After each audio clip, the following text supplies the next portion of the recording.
Yeah, welcome back. This is a big issue, 97.3 City FM, Channel One television. Three key issues we are looking at this morning.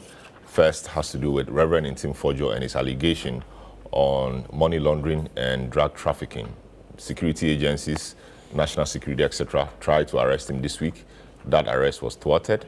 We understand that there was a promise to present him to the security agencies the following day. We don't know whether that has happened or not. We hear he will address the press next week. What will he say?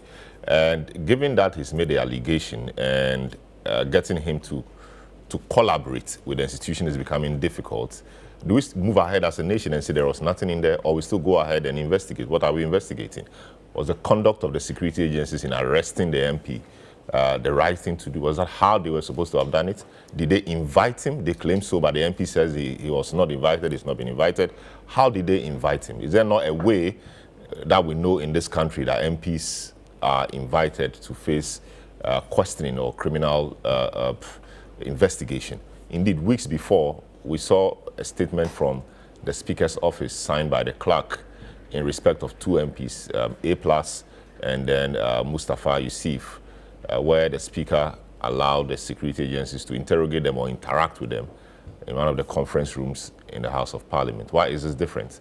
We will try to understand all of that and see what the MP has, if he has anything at all, and whether he is not taking all of us on a wild goose chase, and whether the government is not taking the bait and leaving the business of running the state following an MP's allegation and grinding the whole state and media landscape somewhat to a halt, discussing this when there are more pressing matters perhaps we should be discussing. We'll look at Bawku also briefly. Some matters have happened there this week. The president yesterday, in speaking to the security parade and passing out, said that Otumfuo was going to talk about that. Otumfuo was preparing to initiate or begin some conversations around resolving the matter. Earlier in the week, one person was killed in some confrontation with the security. We understand that the Bawku commander's house was burnt. Some MPs' houses too have been burnt, we understand. Well, how do we resolve this? How do we go about resolving this Bawku crisis? It's been many, many decades. It's not about time we saw an end to this, so that Bawku, which used to be the breadbasket and a very booming area in the upper east part of our country, returns to its old glory. The young people perhaps might look at that and give peace a chance. We'll look at all that this morning. Illegal mining. Government now says that to deport foreigners who have been caught in illicit business to their country. We'll not waste time to prosecute them. But is that the right thing to do? Why do you deport them? Why don't you prosecute them if they have to be convicted or jailed? You do so when they finish serving their term, or midway you can deport them, so they have that record, that criminal record, so that we know that our laws work. Why do you deport them? Actually, one was deported. She found a way of coming back to come and wreak more havoc. What are we doing? We'll seek some explanation in respect of that. So that will be what will be engaging our attention this morning. Let me just provide you some updates, then we can hit the discussion head on. The minority members of parliament have thwarted an attempt by the National Investigation Bureau, NIB, to arrest the Asin South MP and ranking member on the Defense and Interior Committee, Reverend John Ntim Fordjour. The minority insists it will not allow what it describes as government intimidation through the use of state security agencies. ChannelOne News' Fordjour reports. Wednesday, April 9, heavily armed personnel from the National Investigative Bureau, NIB, including plainclothes officers and police, stormed the residence of Reverend John Ntim Fordjour. Some officers reportedly entered the MP's room, while others stood guard at the gate. This followed a press conference held by the Asin South legislator in Parliament, where he alleged that two aircraft, Air Med Flight and Kavok Air, had landed at the Kodoka International Airport with narcotics and an undisclosed amount of cash. In response, the president directed the country's security agencies to work with the NP to uncover the facts. But the latest move by the NIB has raised eyebrows, especially among minority MPs who say the attempted arrest is part of a larger intimidation tactic. Former Bawku South MP Samuel Atachia, who responded to a distress call, described the incident as shocking. I told him that if there's a search warrant, he should see it before he will let them in. Because you can't invade somebody's privacy without an order of the court. Yes. So this is where we all have to watch, and if there's anything to invite him, you can invite him. But if you besiege his house, a sitting member of parliament. After a lengthy engagement behind closed doors, the NIB officers exited the premises without making an arrest. Minority leader Alexander Afenyo-Markin condemned the move, vowing that the minority would resist any form of harassment or intimidation of its members. He walks through this unfortunate valley of the shadow of death, but he will fear no evil. Because he walks with his God and the strength of the mighty 88 behind him. The caucus is calling for a bipartisan inquiry into this matter. We should be able to judge all. But, well, they have de-escalated, they've left, they've gone back to wherever they came from. We want to assure the government that we will cooperate if they approach things in a decent manner. But we will not be intimidated. Also speaking on the matter, former Defense Minister and Bimbilla MP Dominic Ntim criticized the approach taken by the security agencies. There are standard procedures for arresting MPs nowadays. It's not law, but there are conventions that we created them. So you write to the speaker or through leadership, and they always come. There are several MPs that have been invited, and they all honored it. All right, so that was a report of my colleague, Fordjour, security personnel in the house of the MP, MP's colleagues from the minority, 88, mighty 88, there to provide some solidarity. Let me start off with Haruna. Were you in the house? Did you go there on Wednesday? And were you there? Yes, I was. And what did you see? What happened? Take us through what happened. Thank you very much.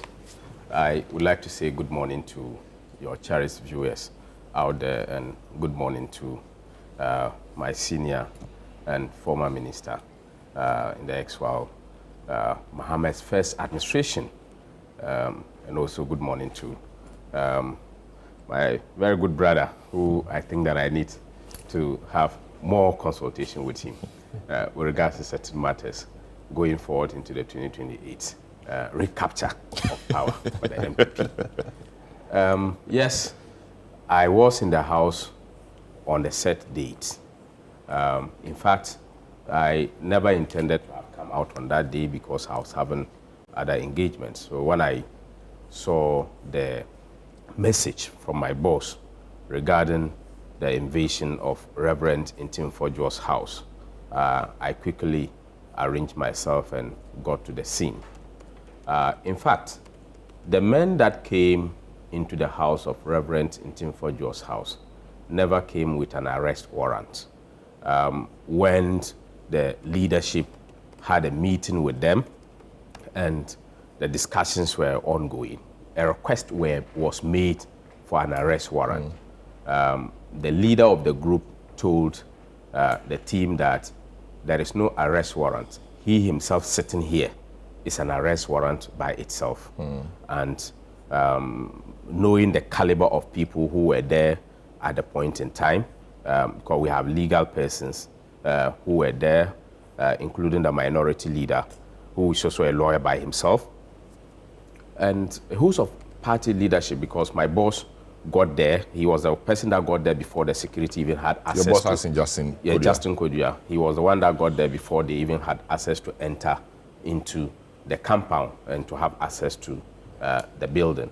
So whilst the request was made and then this arrest warrant was not provided, then that was where the resistance started. Because if you look at the scenario, and Honourable former Member of Parliament is here, if a Member of Parliament with the right privileges can be treated this way, what about we, the ordinary persons? How are we going to be treated if such an instance is approached to us? So there were so many questions that we were asking. And also, looking at the men that came, they were numbering over 20, all of them wielding guns. And most of them covered their faces as if they were going for a special force operations, or they were going for a hardcore criminal. And it was also something that raised questions for us. Then we asked ourselves, what is happening to the freedom of expression and freedom of speech that is given to members or citizens of this country?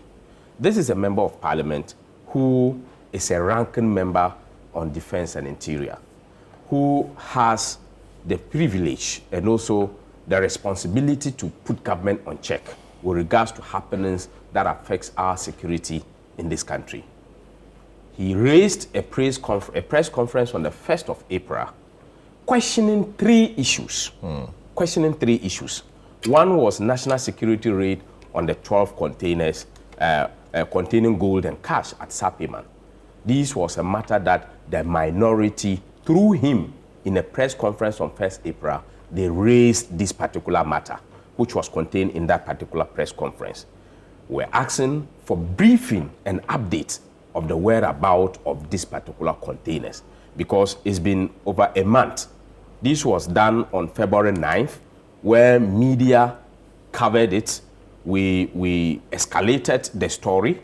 People have seen, but we have not been updated with regards to the whereabouts of these containers and also the content in the container, as in the gold and the cash.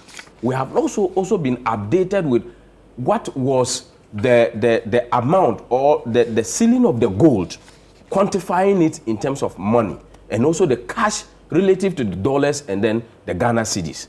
We needed an update, and as a responsible minority, they organized a press conference to ask these particular legitimate questions. The second issue that was raised in the press conference was related to the AirMed flight and the Kavok Air, which we all know that this is a flight that is carrying, it's an ambulance, it's a medical supply kind of things. So he raised these issues relative to this particular flight and the coincidence of his coming here, and for it to be reported that it came, it had a flat tire and what have you. So he also reported on the Kavok, which also is a cargo flight, also coincidentally having an issue and staying in Ghana for more than 13 days as we speak.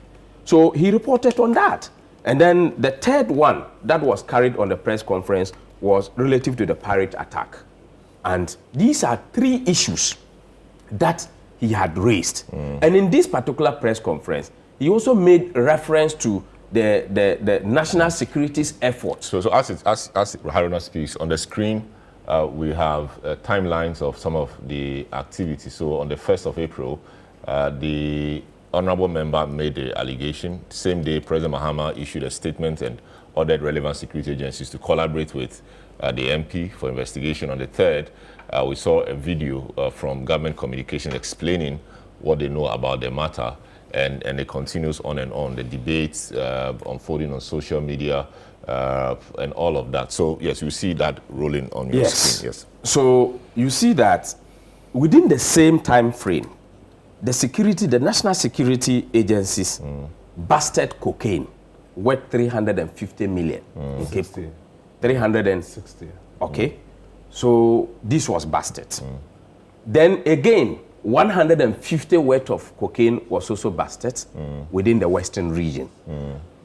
Putting all these things together, and without an update as to where the cocaine is currently, there has not been any update.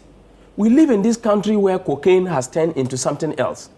We live in this country where people have been accused of masterminding certain activities relative to drugs and cocaine. And such persons are still alive. Some are serving government. and we're up to date. We don't know the whereabouts of these particular substances. Then all of a sudden, we are getting flights that are supposed to be carrying patients, which in fact has been reported that no patient has been carried in and out, but those flights have found their way into Ghana.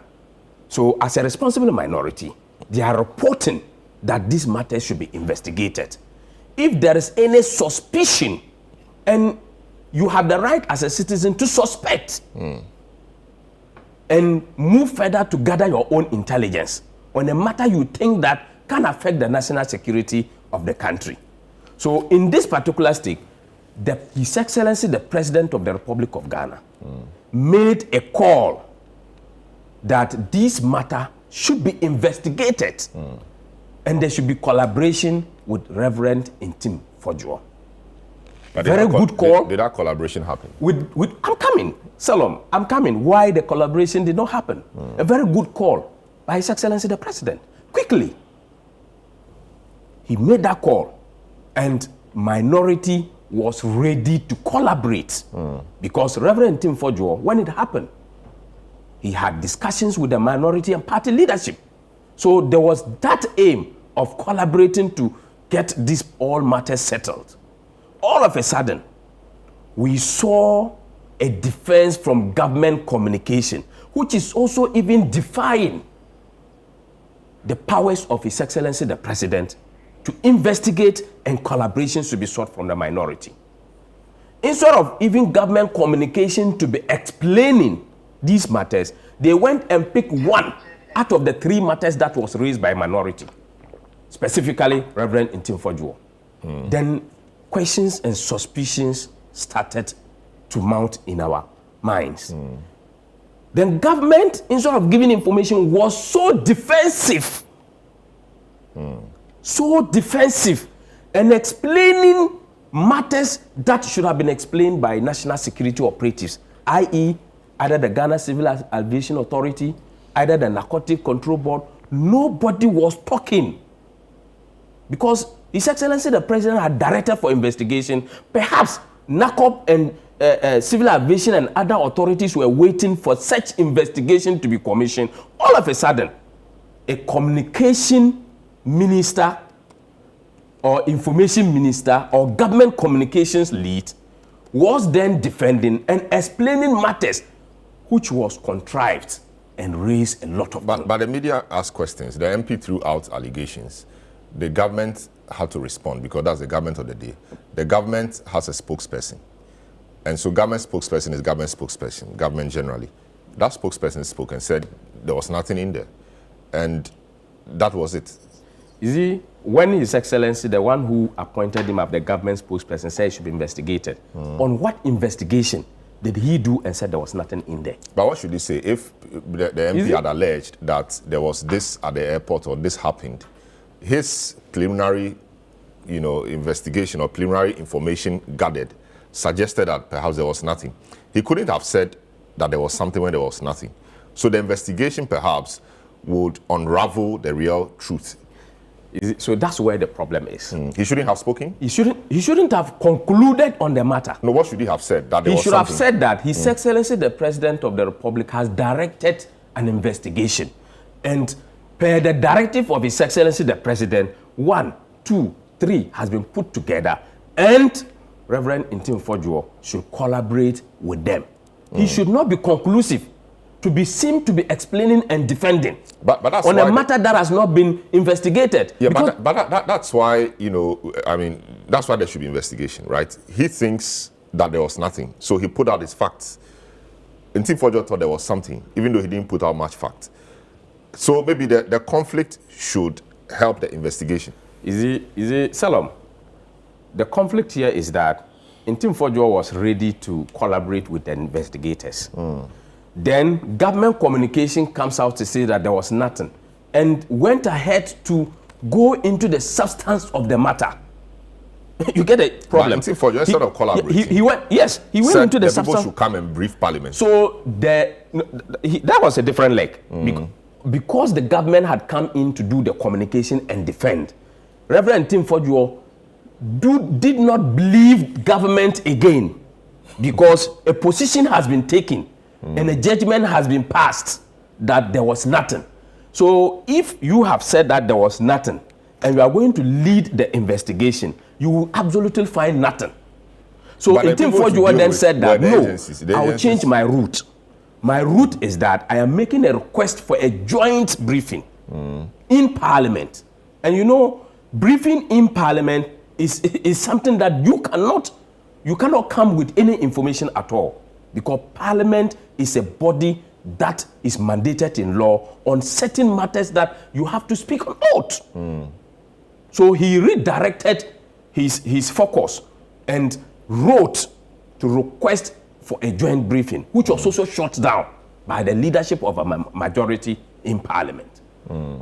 So with all these things coming out, then he then said that no, then I have to request for a bipartisan approach, because these reports and defense and counter defense and arrest and Rambo style cannot be the solution to the problem.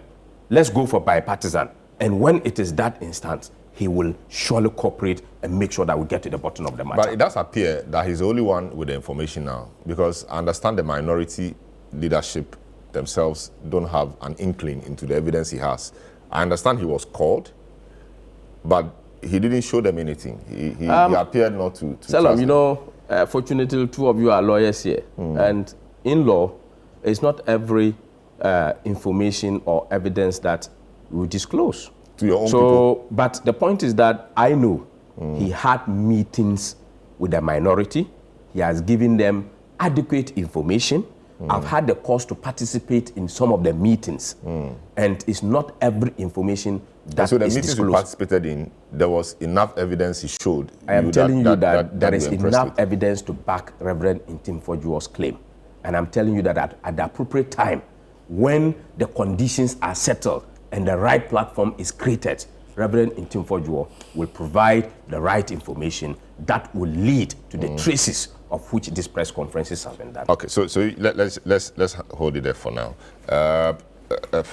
Alaji, Yunus of Husseini. But before that, let me go to the list of my guests. I realize that in a haste to get into the matter, I did not. So the Honorable Yunus of Husseini, former member of Parliament for Tamale Central, former minister for many portfolios. Haruna Mohammed, Deputy General Secretary of the NPP, just heard him speak.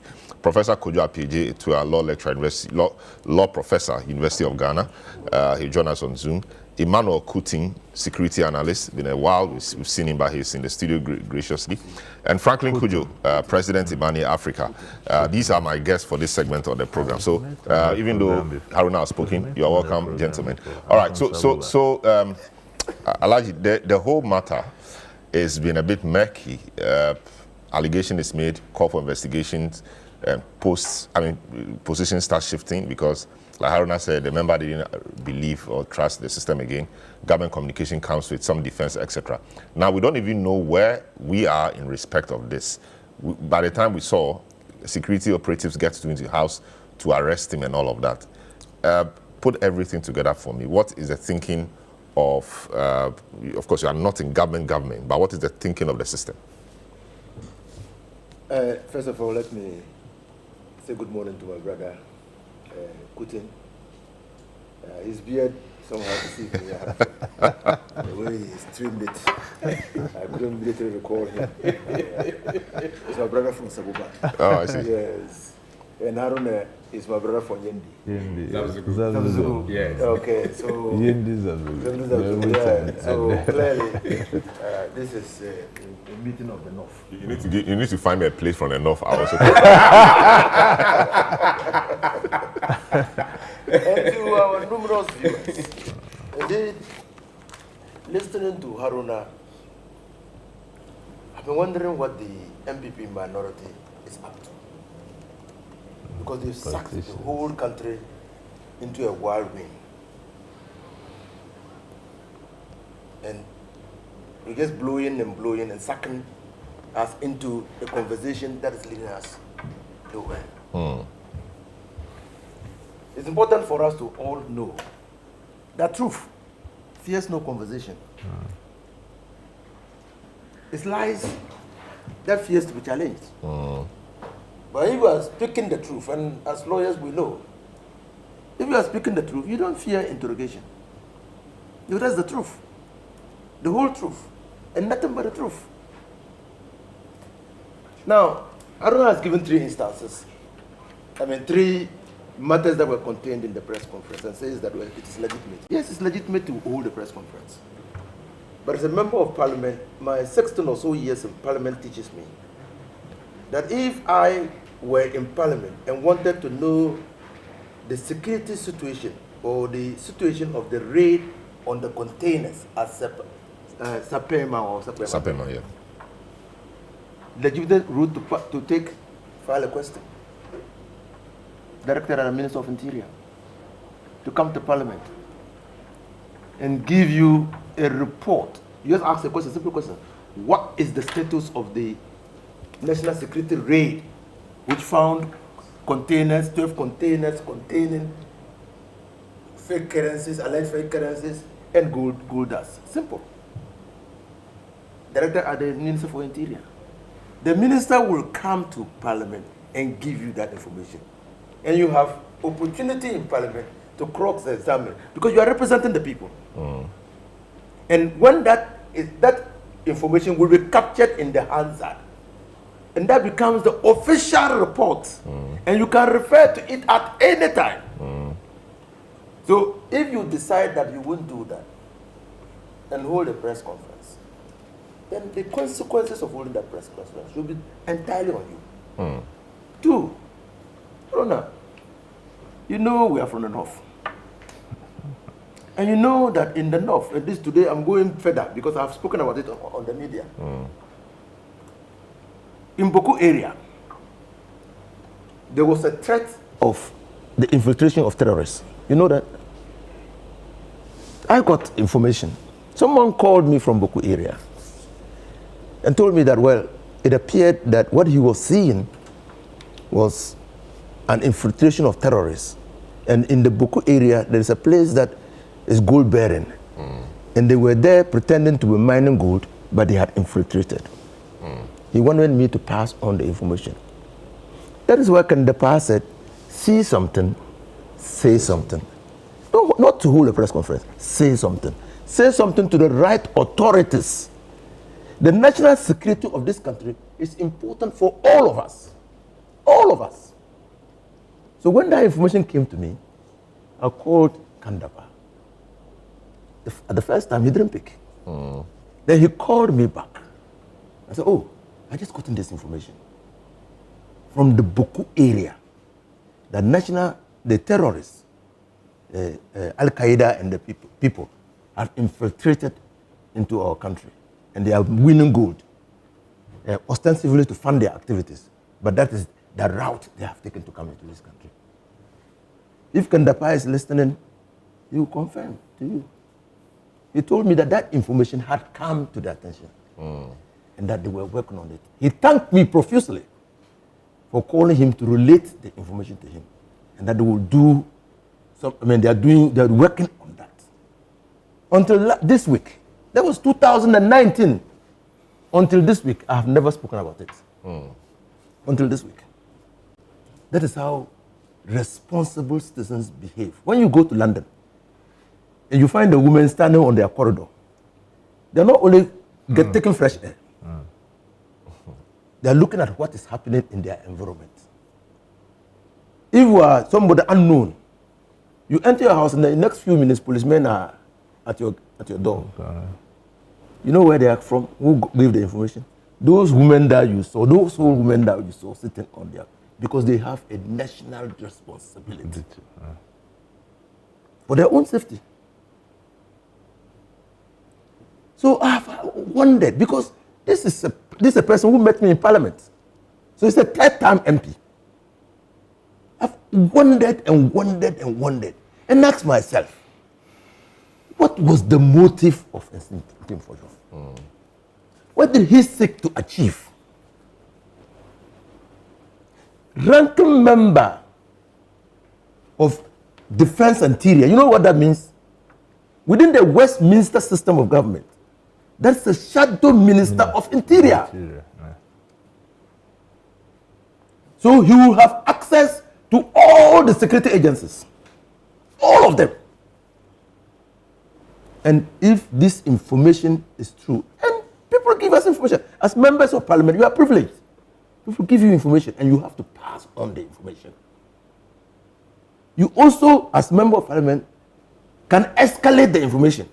If the information you have passed on is not working, you can escalate it. So I have asked myself repeatedly, why did Ntim Fordjour choose that route? Why? You see what is killing us in this country? It is excessive partisanship. We've conflicted partisanship with national security, and it appears to us now that everything is political. That is my worry. If you make such allegations, they are serious allegations. Even for him himself, they are serious. If there is no scintilla of evidence to back that allegation, you know it's serious for him. Those airlines will suffer reputational damage. It's not a small matter.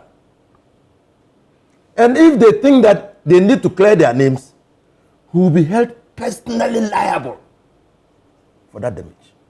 It's not serious, small matter that we're talking about. And we've made it look like it's politics as usual. I have said, and I'm saying it on this platform, Haruna, everybody has the right to suspect. But when you suspect that there's wrongdoing and you make those allegations publicly, you bear fully and completely the duty to adduce evidence to support what you have said.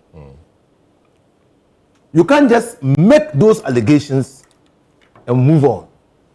It doesn't happen in any civilized society. It doesn't happen. Even in our traditional setups, when you accuse somebody of being a witch, be prepared to appear before the chief's palace and adduce evidence to show why you are saying that that person is a witch. You must be prepared. You can't just say it's a witch and move away, because you would have destroyed the reputation of that person. So, to be honest with you, let's all say, and Haruna has said it, and I respect him a lot. I've appeared on various platforms with him. And the first time I met him was on this your network. And I respect him because he's affable, he's very clear in his explanations. I respect him a lot. But it's unfortunate that we are being sucked into the idiosyncrasies of Ntim Fordjour. I agree with you to Salam. And what's his name? Simon. Bright Simon. Bright Simon. That probably it's time to move on and leave. If Ntim Fordjour is not prepared to come forward with evidence supporting and substantiating his claim, we should move forward and leave him, because it's distracting us from serious national issues. Probably it's time to move on. Because if indeed and in fact, Reverend Ntim Fordjour, he carries two titles. He's a member of parliament and he's a man of God. Two important titles. If these two important titles do not weigh on him to support the state, to deal with recalcitrant members of society, I don't know what will. I don't know what will. I see. And so for me, We will deal with the conduct of the state soon, how the state has managed the matter by way of arresting him, etc. But that has been a good way.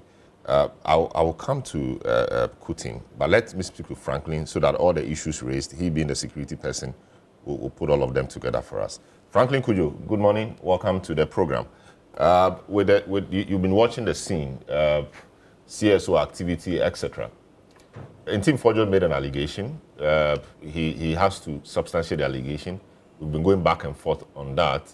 We are yet to have him sit at the table with the relevant agencies. But it does appear that he is saying he doesn't trust the people. And so what he wants is a bipartisan committee. His caucus has also called for a commission of inquiry in their letter to the diplomatic community. Where does this leave us? Are we chasing the wind, or there is something we must really pin down and address? Well, good morning to your good self and my good friends in the studio. Well, first of all, if it was wind that we were chasing, probably should be a whirlwind, if not a tornado. But there's nothing of the sort in this particular story. This looks like scintillating gossip, which seems to have been elevated to this level. And there's no substance to it at all. I mean, I've listened to the Reverend, I've spoken to members of the minority, high and mighty, high and low. And it's clear that there's absolutely nothing that warrants Ntim Fordjour's, how do I put it? I mean, we going on this, what I call, going on this wild goose chase of Ntim Fordjour. I don't, frankly speaking, I don't think there's any smoking gun, like they say, in this matter at all. And I'm worried that the minority seems to be swayed by this, not the entire minority, by the way, but I think the minority and maybe the party itself, the NPP, seems to be swayed by this, what they believe could be the beginning of the unraveling of the Mahama administration in terms of making certain mistakes. Sorry, this is not one of them. I frankly think the president was with a lot of candor when he said, look, let's have this thing investigated.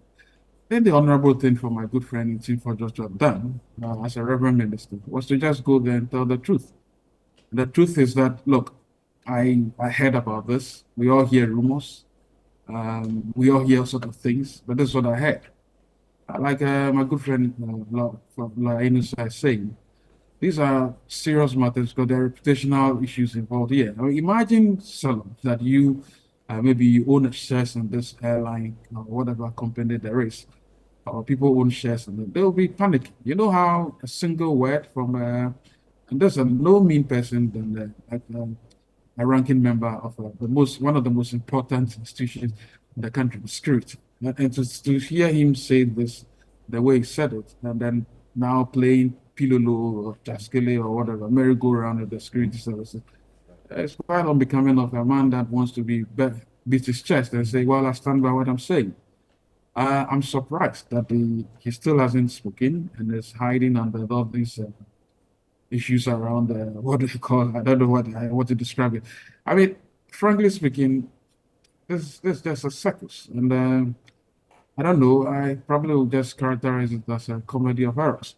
The errors must stop. And I think, as my good friend Lainus suggests, we should just move on. I've spoken with some members of the minority yesterday, and we said, look, we should move on because this whole thing is just derailing, making it look as though, and you see, the more you do this and not provide information, a good brother, the Deputy General Secretary of the NPP, I know you to be a straight shooter. I know you to be fair and firm. If it's because of politics that you are holding on to the end of that stake, please, let's come off it right now. And there are many things we should be looking at this Mahama administration to start criticizing them on, which has more value than this aimless gossip. And I think most of them we can get into them if we want to. I mean, we are coming to talk about the what's it called? The minerals thing, the illegal mining thing, the idea to deport what's it called? Foreigners who are found wanted. I mean, these are legitimate things that the opposition should be criticizing the current government over, because I still think that is not the right thing. Rather than this particular, if you like, reputational damaging implications for the country and indeed for the entire, the fleet. Look, I had one MPP member suggest that there was a lady, I forgot her name, said Doku or something, suggest that, oh, if in 3 months there have been about 3 or so incidents of cocaine that were busted, well, then that's a lot of things to say. And I asked her, well, it tells you that after 8 years, we never had anything about this bust. So are you all of a sudden suggesting that this bust should be seen as necessarily the case that there's a lot of corruption, sorry, cocaine around our coast, and that the government is implicit?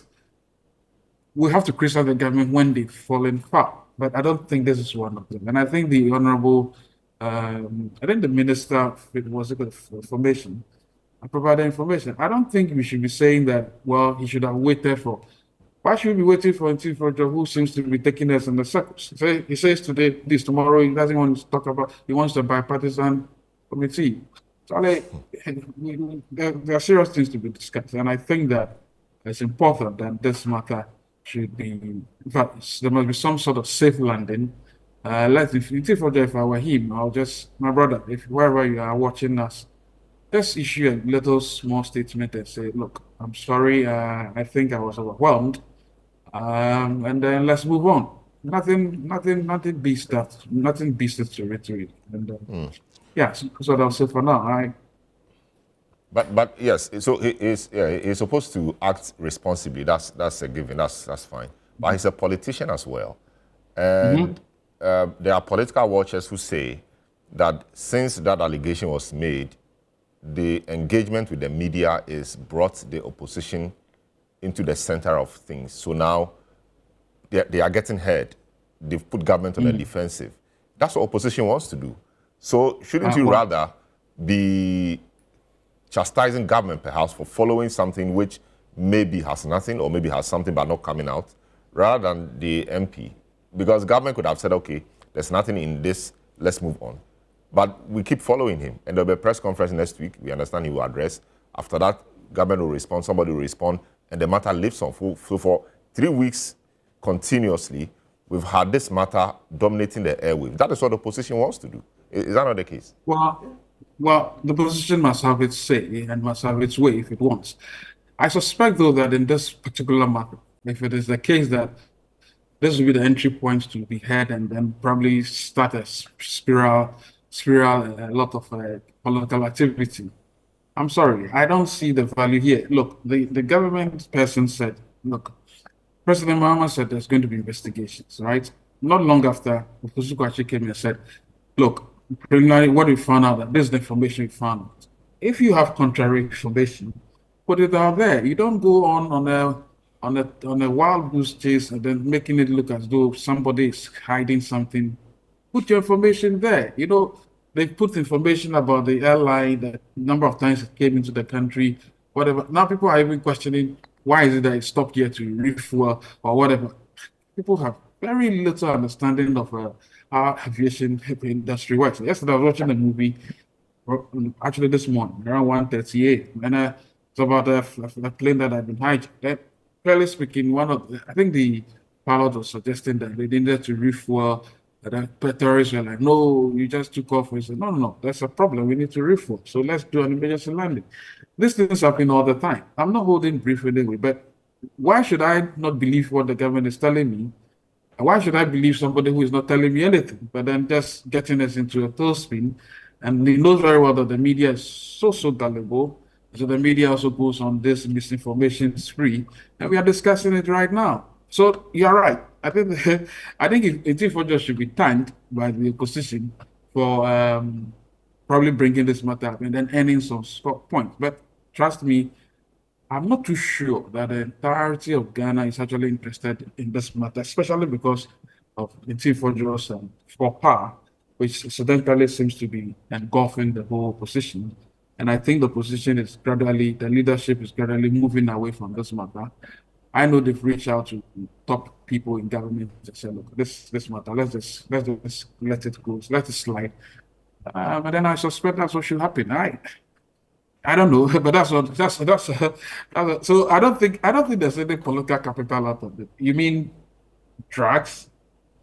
if you want to discuss drugs, as in cocaine, and then make it look as if one party is guilty, I'm not sure the history of cocaine in this country will make any party come cleaner. Least of all the MPP. I see. Mr. Kutin, interesting. We know that there are standard operating procedures for some of these things at the airports, being a very intense security area. How easy is it for such a thing to have happened, if indeed it did happen, that would escape the eyes of the security at the airport, the natural eyes and assisted eyes, as in cameras, etc., of the security agencies there? Of course, I know criminals are very sophisticated, but perhaps our systems too are quite sophisticated. How easy or otherwise is it for this to have happened, if indeed it did happen?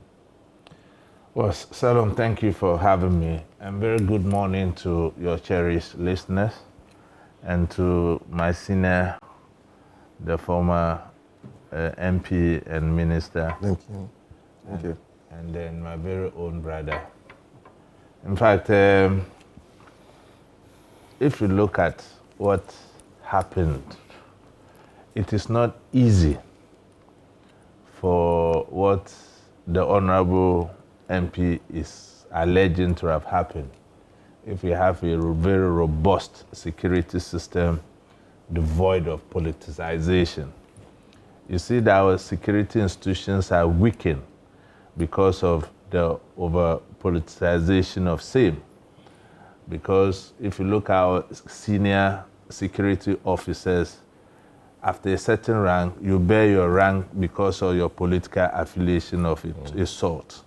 And that breeds some kind of suspicion and confusion. So to me, at best, I think the Honorable MP was suspicious, but without any credible evidence to the effect that what he's alleging really happened.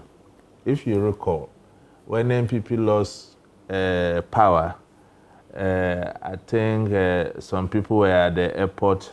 The Ashanti, the national organizer of the NDC, led a group to arrest some gold bars, alleging that they were being taken through no means a place than the VIP, where the president uses. So all of these things creates this kind of suspicion. And I think that as a country, if we really want to grow our democracy, we have to look at depoliticizing our security institutions. And the core of it is this special recruitment we get through protocols and things like that. Just imagine that MPP left power and we say elections has consequences. All the security heads have been changed. Even at national security, we had party operatives having very sensitive position there. So it breeds some kind of mistrust.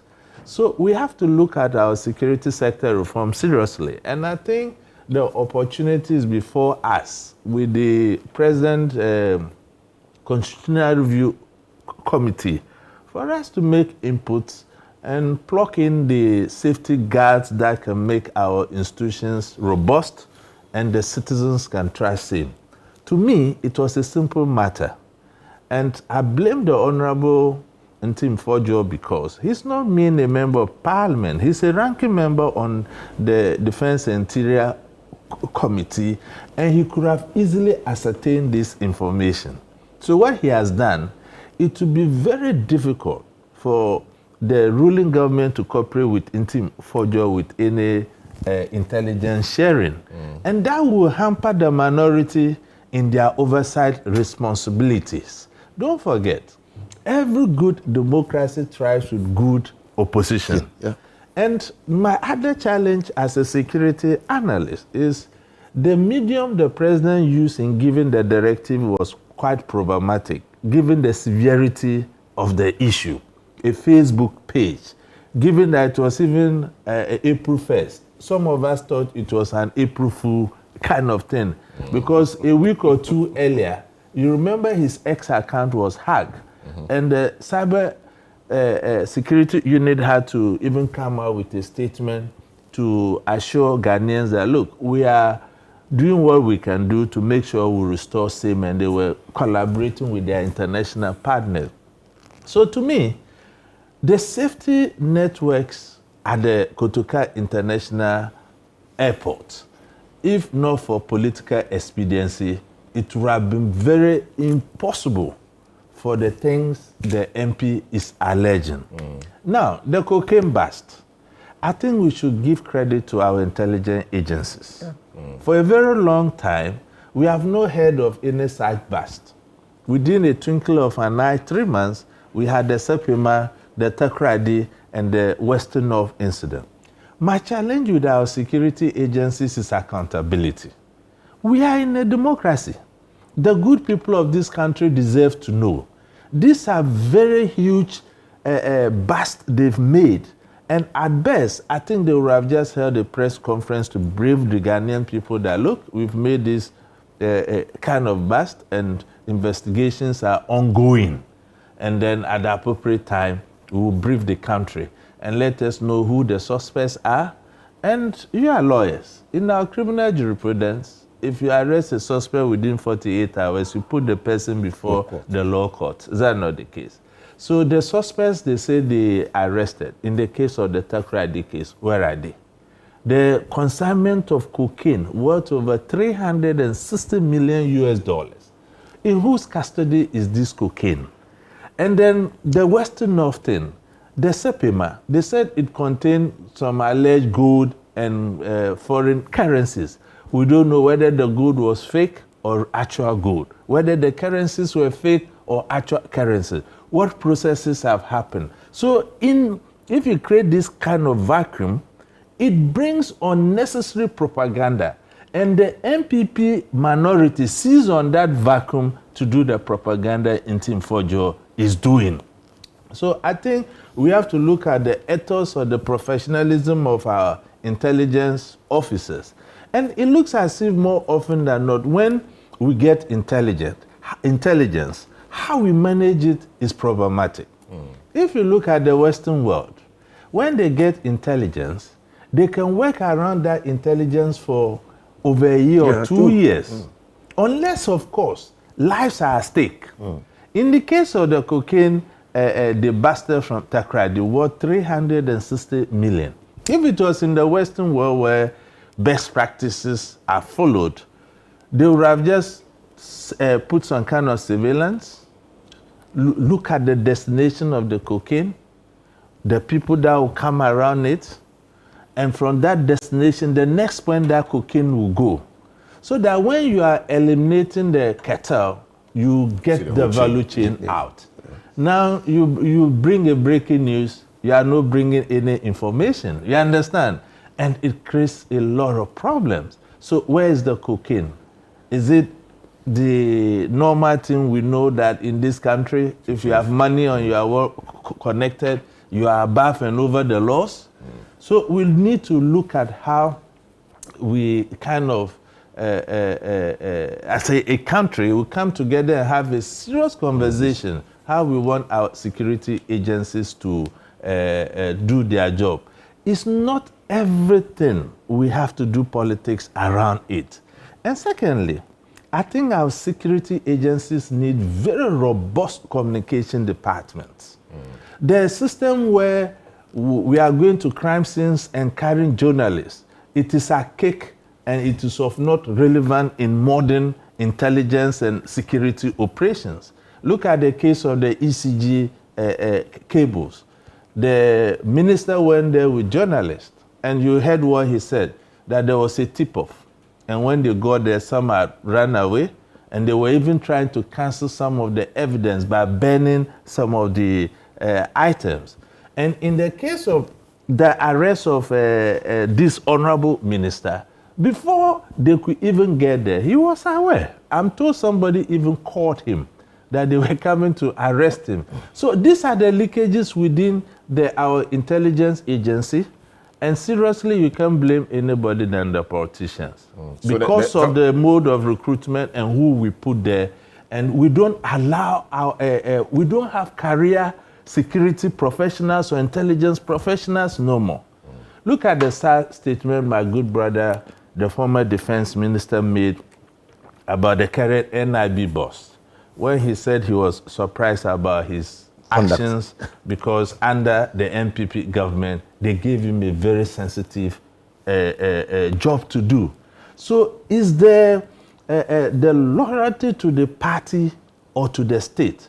So I want to plead with our politicians. In fact, you cannot love your party more than your country. The parties don't live in a vacuum.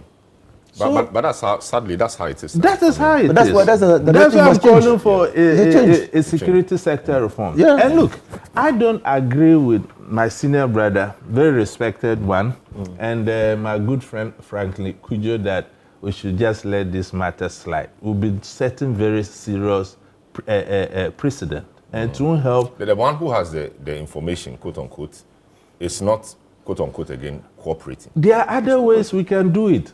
Let's give him a criminal summons. And he will have no choice than to present the info. You see, we need to avoid some of these things. If we don't begin to crack the whip and give some deterrent, these things will keep recurring. And how long can we go in that circus? It is not good in any democratic dispensation. So we shouldn't just allow this thing to slide. I will urge the president, because there's a threshold where you can put a commission. Is that not it? Yes, One of it is if there's a public interest in the matter. That At the moment, there is There's sustained public interest in the matter. If they will not give him criminal summons, I will plead with the president to set up a commission to let this information come out. Because the minority have written to the dean of the diplomatic corps in Ghana, and essentially, they are calling our international partners as if what is being alleged is the truth. And there's a damage to our country internationally. And Ghana, over the period, is not only today, has been tagged sometimes as the hub of drugs trafficking in the world.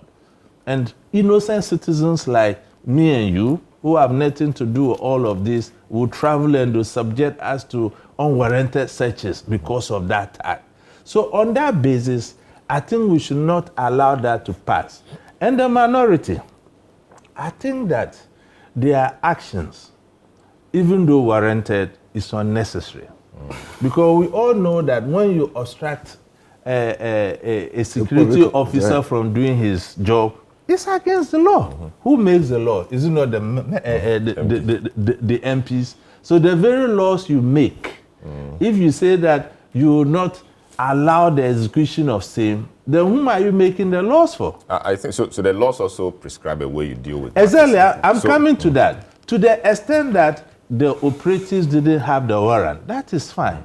What the minority should have done as a responsible minority was to take Ntim Fordjour to the NIB. But that was the arrangement they had. But they have not done so as we speak. They've written to the speaker. I'm sure they are waiting for the speaker's The speaker has responded. So Well, I'll come into it one. So I think that's what they should have just done, because in this country, honestly, our national security is so fragmented. You know that. Yes, you made, yes, conclude on that. Yes, so fragmented. You have all the security agencies having some umbrella of national security, and political apparatchiks, depending on which political party is in power, also constituting themselves to national security.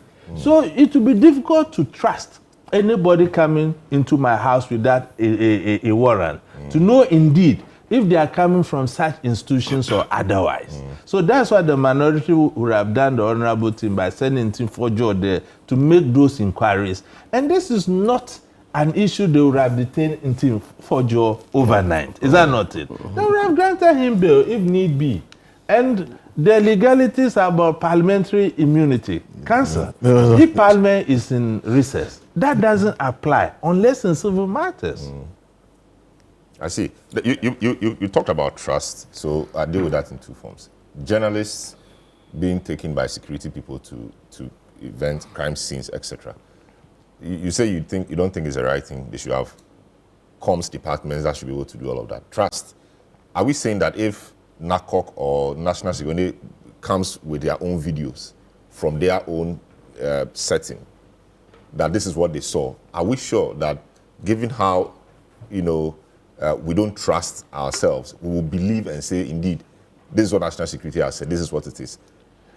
We have evolved a practice where people seem to trust what the media says somewhat because they know the media has all sorts of elements. So the media will see the full story. This person will say it this way, others will say it that way. When you put everything together, you have a semblance of the truth. So that people trust. So, for example, this matter happens. Let's say this airport. A lot of the videos that Felix is brought out, people don't trust it because they say it's from the same source. Those videos, obviously, I'm not sure were taken by Felix. They were taken by those institutions, Ghana Airport Company, which is key in this. Here we are debating the authenticity of those videos. If journalists went there, I'm not sure people would doubt so much videos that journalists will put out. So it is our own mistrust for our systems and institutions that has brought us here. Your comment on that? I think it's in two folds. And don't get me wrong on this. When you are doing an intelligence-led operations, you have to be circumspect with the people you carry along with you. Like in the ECG case, it was our intelligence that some of the cables were here. Then you call journalists to come and we'll go. Before you get there, some of the journalists may give tip off. Look at the ownership of our media landscape in Ghana. They are owned by, majority of them are owned by politicians. So if you want to go on that route, it's not going to help. But like general incidents of instability, a live event happening, why not? You understand?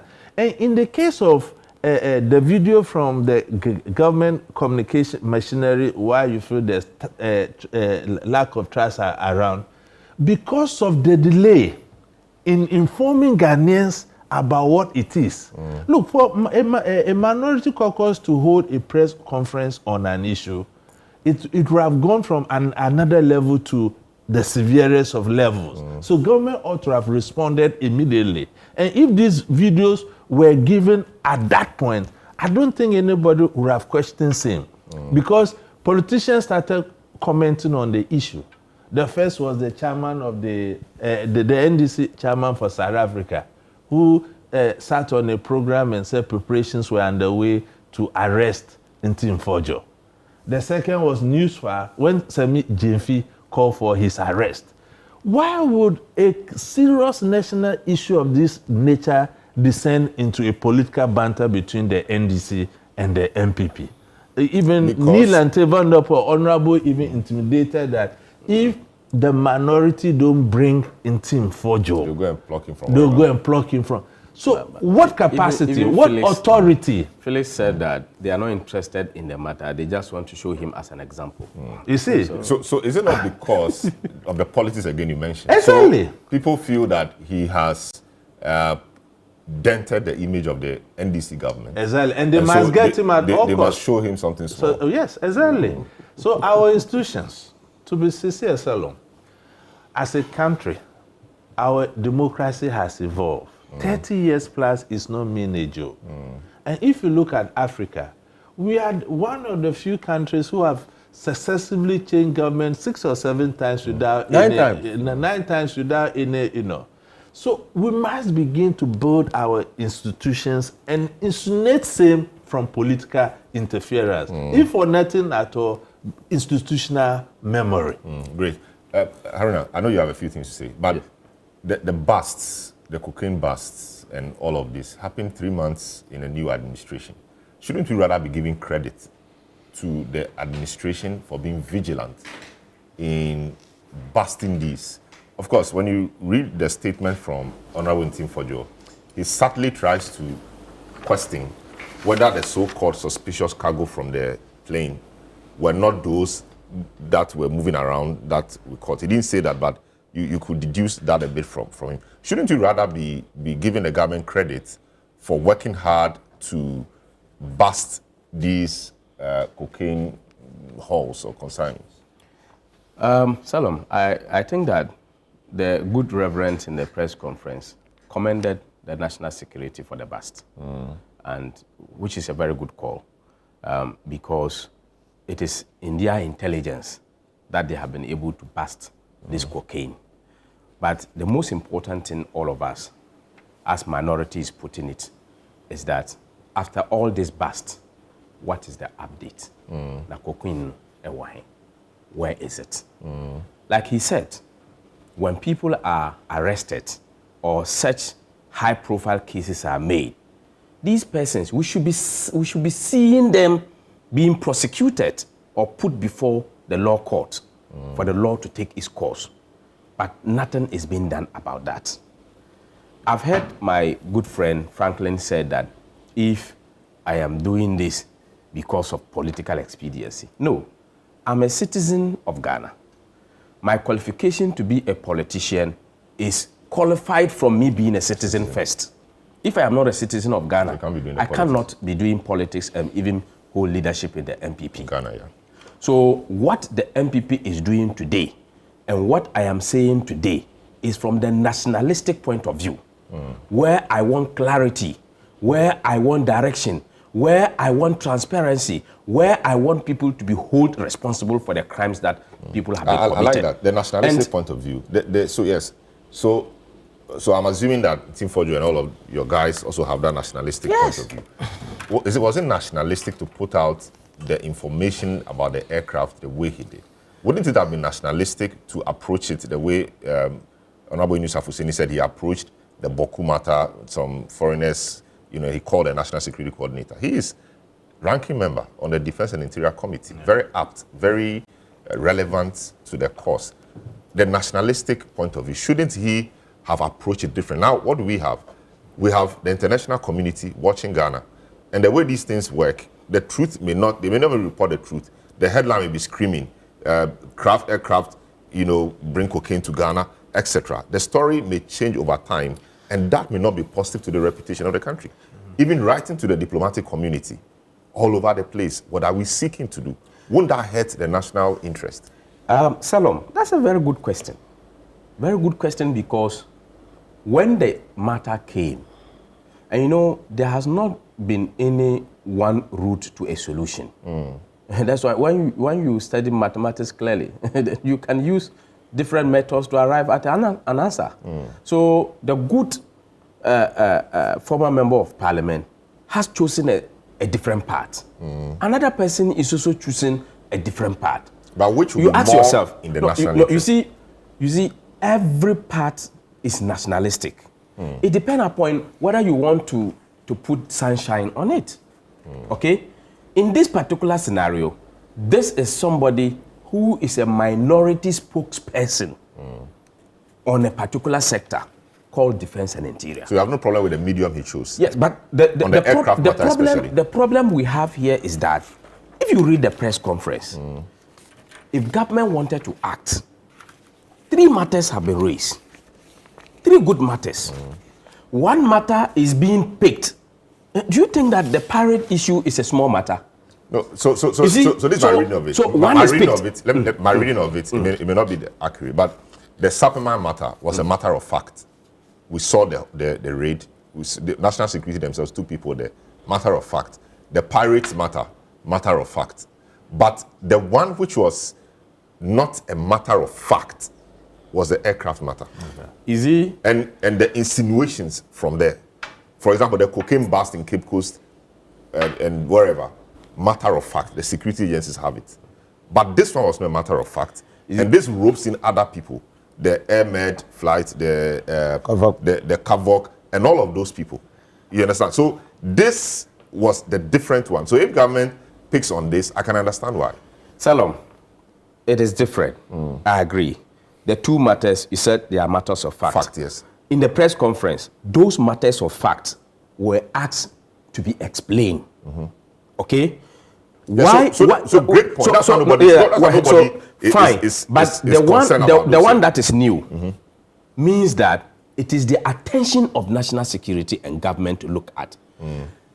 And His Excellency the President, no other person, the President of the Republic, asked that there should be investigation in collaboration and asked Reverend Ntim Fordjour that the national security should collaborate with him, because they did that on the matters of fact because they had the information or intelligence and they moved in. This one, they do not have it. It is Reverend Ntim Fordjour who is calling that this is what has happened. So it is left with the national security to investigate. And that is why His Excellency the President called for the investigation. Why was the instruction of the President sidestepped by the government communication? Why is it that the government communication, the one who is doing the communication, will go publicly and pronounce that they are not interested in the matter? They are just interested in showing Reverend Ntim Fordjour and using him as an example. He even used derogatory words to describe the man of God. So it dawned on us that no, these people are not interested. They are not interested to look at the matter. And if you look at the case, I want to put it on record that Reverend Ntim Fordjour has the intelligence and he has the information. And I believe that the route that is being taken now, because minority has written to the speaker and the speaker has responded and the speaker is ready to direct it just as has been done for the two members of parliament. The speaker says that he will direct national security per the briefings that I have from the minority leader. Yes. The way he directed the other two. So from the briefing that I got from the minority leader, I think that is the way it has to go. And that's why they wrote the memo to the speaker. And I don't think that there is a minor MP and a major MP. All MPs have the same standard. And whatever privilege they all have must all go through the same privileges. We should be asking the right questions. Why is the president calling for investigation and his spokespersons are calling for using somebody as an example instead of getting to the bottom of the matter? So if this is the case, what they are doing, then the person involved will not trust the system. And that's why he's calling for other independent bodies and to use this particular matter to be investigated. So there's no politics at all. Drugs, look, if you go to Tamale, my senior brother is here. People who are taking Unim Red and all these things, it is a danger to the society. It's a danger to the society. If we turn this state into these particular illicit drugs, it is going to affect us. So because government communications pronouncement was not giving us confidence enough, the minority has to take the other step. We didn't ask the international community to investigate. We asked the international community to help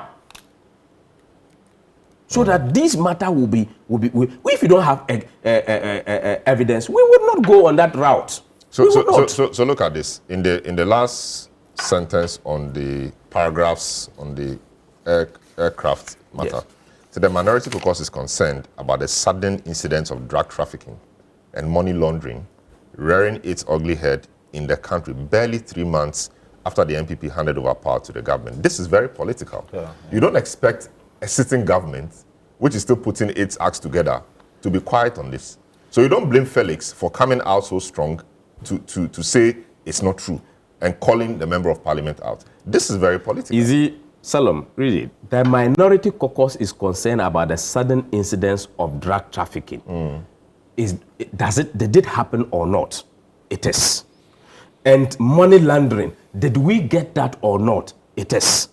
And East ugly hairs in the country, barely 3 months. All these matters that you have raised in that sentence did happen. Yeah, but this is very political. And we are saying that it's not political. We need to establish whether it is the looseness of the system that is causing these drugs to come into the system and getting busted, or it is the vigilance of the system that is busting something that has been happening already.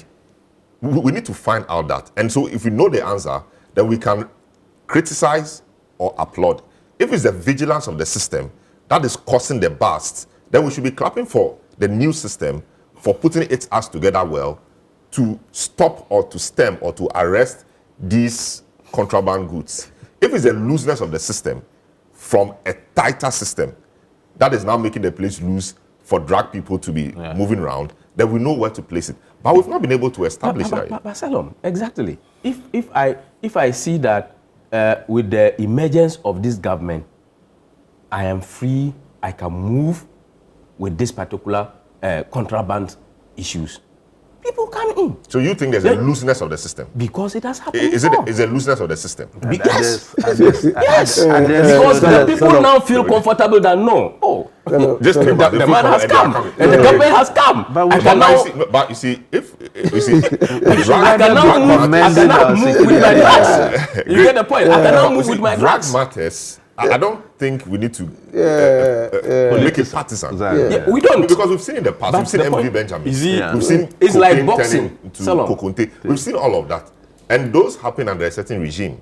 So some people may be surprised that a certain regime is now tagging another of making Ghana a cocaine hub. But you see, that's why we need to move the discussion to a nationalistic one. You know, For me, I don't have problem. okay. You have But the a point is problem. that you've You have a mentioned two problem. instances. Senior, You have a problem. see, The problem you see- is that you are excessively partisan. Maybe because you are now the deputy general secretary. He's doing his work. No, you are excessive. You see, and I'm happy Putin is here. The cocaine that was $360 million worth of cocaine. How was it arrested? The cocaine was under sand. A tipper truck containing sand.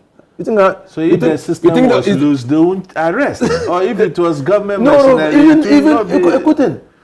First of all, there was an intelligence-led operation. operation. Yeah. Somebody gave the information. No, but I'm not. No, listen. Okay, Somebody all right. gave the information. That's how it was arrested. Arrested. Yeah. It's not random search. No. And that information was intelligence gathering. If that person who gave the information had done a press conference, I can bet you that the cocaine would have been lost. Lost. Yeah. That's number one. So we must behave responsibly. Number 2, the matter of the Pariston, Yes, on the Navy shores. clearly, it happened on the ICs. You and I didn't know. Oh no. It's the intelligence agencies that brought it to our attention Yeah. and told us that they were running, they were chasing. Yeah. They were chasing the pirates. The same thing like the national security raid on the containers. We didn't know. Even up to now, and maybe you don't know, Sapima, where the containers were found. But we are talking about it because the intelligence agencies brought it to our attention. There are questions, what has happened to the raid or bust is legitimate. But like he says, look, I followed the Los Angeles case of the raid of the FBI. Yeah. It took them 15 years. Yes. There was a bank in this country, National Bank for Commerce and Construction. Housing and construction. Not housing and construction. Commerce. No, Commerce. Yeah, it was Commerce first before it came. Yes. Yeah, the name was changed too. You know, it was busted. It no longer exists. Yeah. Many years of investigations led the intelligence agencies through collaborative activities to understand that the bank was financed by drug activities. Yeah. That was a Serious money laundering. laundering. Many, but if they had blown it, you will never know. Yeah. So you see, it appears that we are missing the plot. We are missing the plot. And for me, like we started the Tamale case, how did it happen?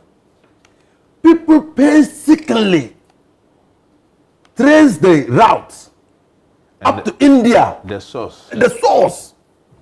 Painstakingly, you and I didn't know if they had organized a press conference to accuse, but the name of the company was embossed on the drugs they were bringing into this country. They didn't organize a press And the conference. Indian authorities have taken action. Action. They followed them up to India. They've closed down the. And then they pretended to be purchasing and recorded all that as evidence before action could be taken. I'm saying that intelligence gathering requires effort And time. and time. But when because we are so much in a hurry as a country because of excessive political polarization, and I come back to what you have said, I agree entirely with you.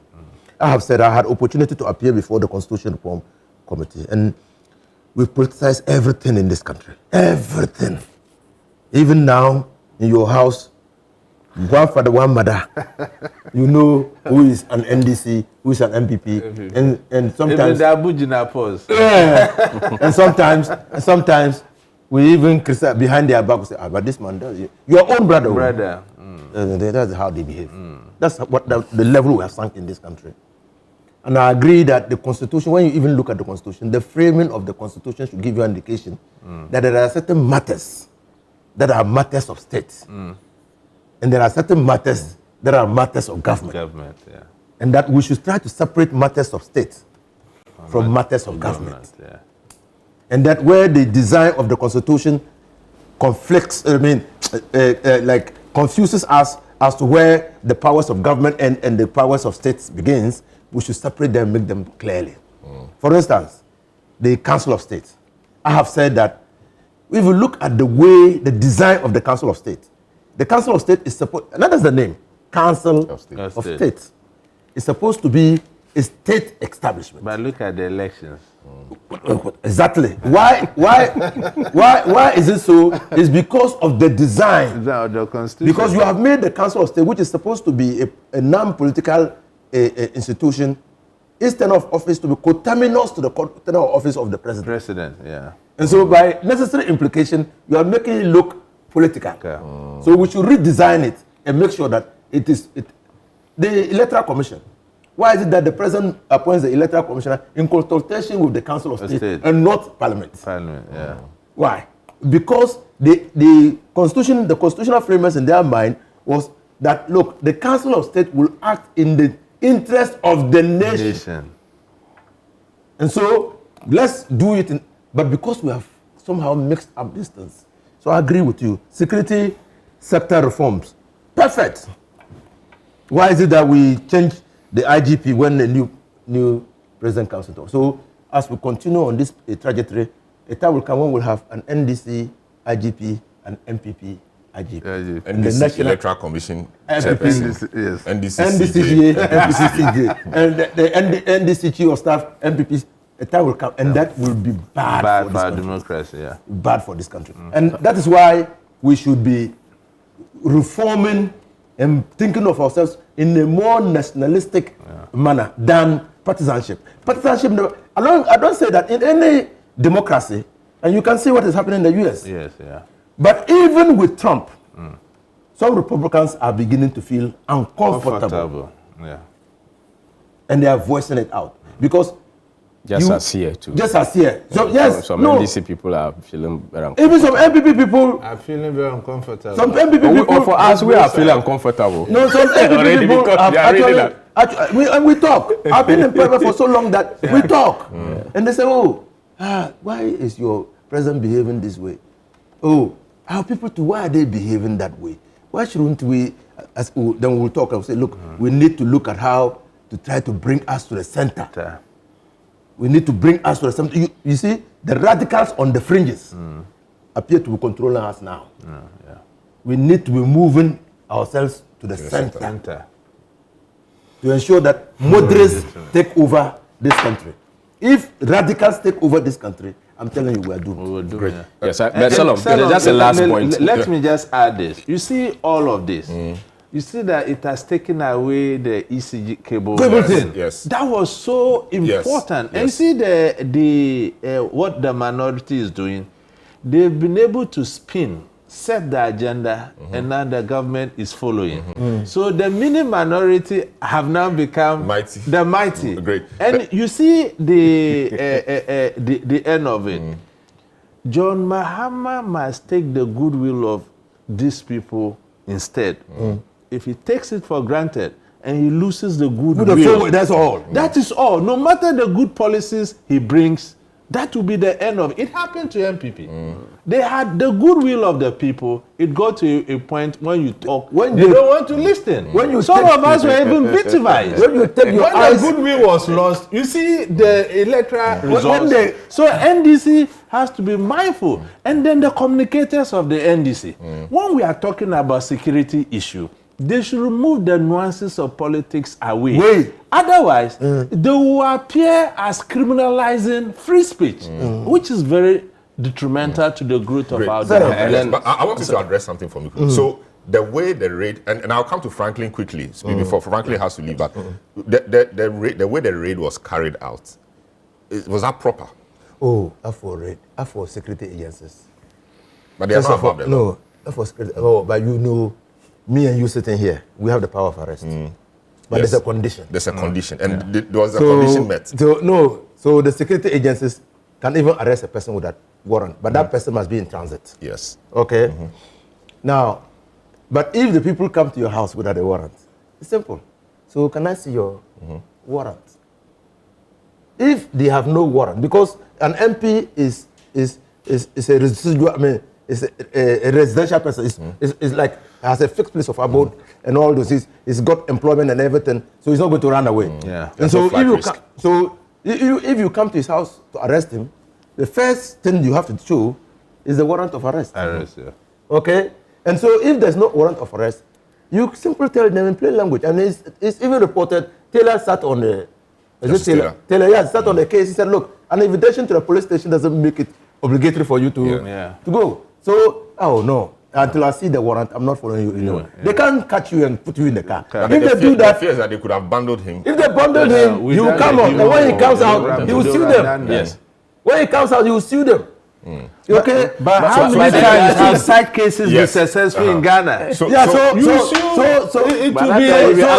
saying is that the fact that it has not been successful doesn't mean that it cannot be successful. Anyway, We need to test the law. We need to test the law. Given that it's So I'm not huge personality. Yes. We could have pushed it. Pushed it and said, okay, So I'm so not we're going. saying that the way the security agencies carried out that was in bad taste. It left much to be desired. Well, the security agencies, the leader ought to have just simply, because we are a country of laws, the leader ought to have simply produced the warrant.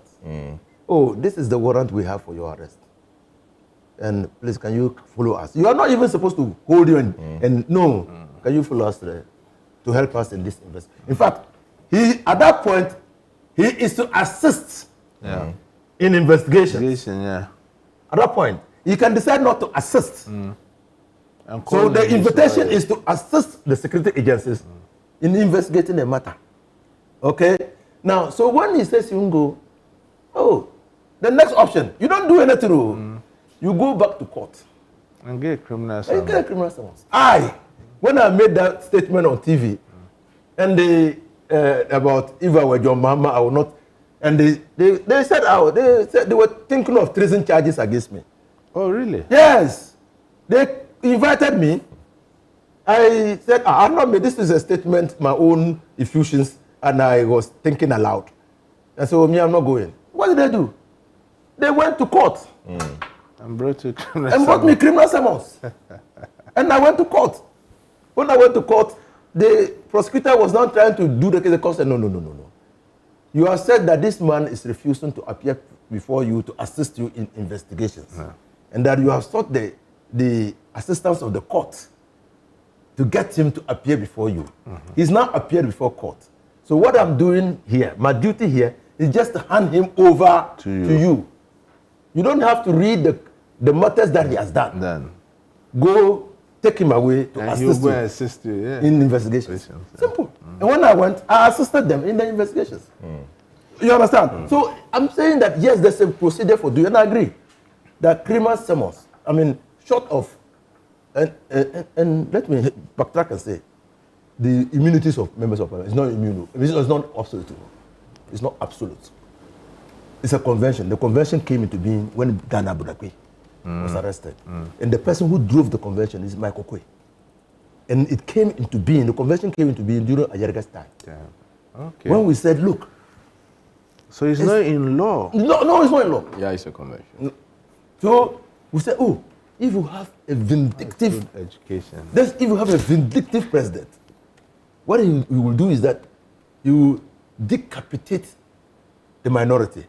And to do it, you just prefer criminal charges. And they'll be up and down. And then you will go into court. And then you can perform your duties. And so the vindictive president with his by the standing orders. No, the standing orders. The immunity. No, the immunity is there. Immunity is there, but it's not absolute. Yes. It's not absolute. You see, because if it's going to be absolute, it will infringe against Article 70 of the Constitution, which is equality before the law. Great. On this matter, like, for example, if the government communication has not escalated the matter, they would have arrested him. No, we wouldn't have also go on that particular route. So if they had not escalated, because one, the communication director